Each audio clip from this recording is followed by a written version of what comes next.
फ़रऊन कदीम मस्र के हुक्मरानों का लक़ब था। खुरूज की कहानी का फ़रऊन हज़रत मूसा अलैहिस्सलाम के ज़माने में मस्र पर हुकूमत करता था।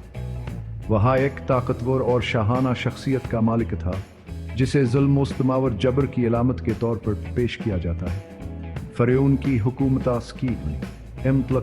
ताकतवर अपनी आलोहियत पर यकीन की वजह से मशहूर थी। फ़रऊन की बेपनाह दौलत और ताकत ने इसे दूसरों की तकलीफ से अंधा कर दिया था।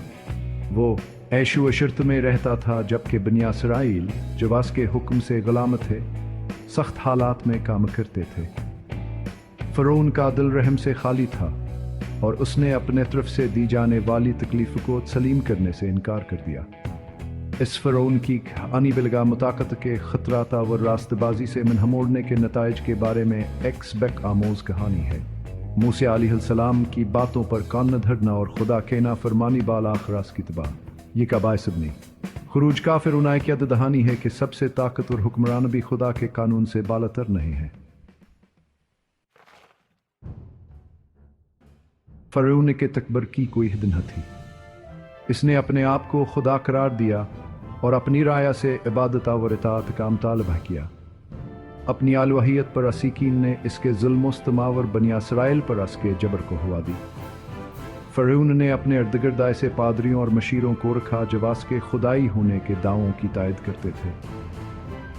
उन्होंने एक औलाई हस्ती के तौर पर असकी तस्वीर को मजबूत करने के लिए पेचीदा रसूमात और तकरीबात अदा के। मसरी लोग जो फ़रऊन की आलोहियत पर यकीन करने के आदियत इसकी ताकत से खौफज़दा रहते थे। जन लोगों ने फ़रऊन की आलोहियत पर सवाल करने की हिम्मत है इसके गज़ब का सामना करना पड़ा। इसने किसी भी अख्तलाफ को बर्दाश्त नहीं किया और अपने इख्तियार के किसी भी चैलेंज को अपनी आलोहियत के लिए ख़तरा समझा। खौफावर ज़ुल्म मुस्तम के इस माहौल ने इसकी हुकूमत की किसी भी मुखालफत को दबा दिया। फ़रऊन के खुदाई होने के दा वे बनी इसराइल को आज़ाद करने से इनकार करने का एक अहम अंसर थे। वहाँ नहीं अपनी मलकियत समझता था न कि आज़ादी और वकार के मुस्तहक़ लोगों को। बनी इसराइल जो खुद के वक्त मसर लाए गए थे खुद को जबरी मुश्क़तावर ज़ुल्म मुस्तम के चक्कर में फंसा हुआ पाया। फ़रऊन ने इनकी बढ़ती हुई तादाद से खौफज़दा हुक्मरान पर ज़ुल्म मुस्तम में इजाफ़ा कर दिया। बनी इसराइल को मसरीद में कमर तोड़ मेहनत बर्दाश्त करते हुए फ़रऊन के लिए शहर और यादगारें तामीर करने पर मजबूर किया गया। उन्हें बुनियादी हुकूक और आज़ादियों से महरूम रखा गया और उनके साथ जानवरों से भी बदतर सलूक किया गया। ख़ानदानों को अलग कर दिया गया। उनकी ज़िंदगियाँ उनके मसरी आकाओं के मर्ज़ी पर मुनहसर थीं। अपनी तकलीफ़ के बावजूद बनी इसराइल ने आज़ादी की उम्मीद को थामे रखा।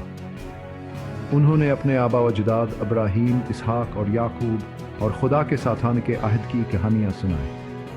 उन कहानियों ने इनके ईमान को जिंदा रखा, उन्हें याद दिलाया कहानी फरामोश नहीं किया गया है।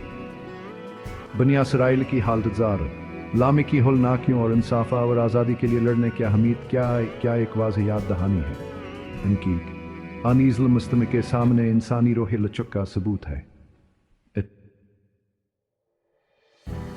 मूसा अलैहिस्सलाम जिन्हें खुदा ने बनी इसराइल को गुलामी से निकालने के लिए चुना था फ़रऊन के सामने खड़े हुए और इसके इख्तियार को ललकारा। उन्होंने खुदा का पैगाम पहुंचाया और मुतालबा किया कि फ़रऊन मेरे लोगों को जाने दो। ताहम फ़रऊन का दिल सख्त था। मूसा अलैहिस्सलाम जो खुदा की ताकत से लैस थे मस्र पर एक के बाद एक मुसीबतें लाए। हर मुसीबत ने खुदा की कुदरत व फ़रऊन की नाफरमानी की बेसूदगी को ज़ाहिर किया। फिर भी हर मुसीबत के साथ फ़रऊन का दिल मज़ीद सख्त होता गया और उसने इन वाक़यात के पीछे हकीकी ताकत को तस्लीम करने से इनकार कर दिया।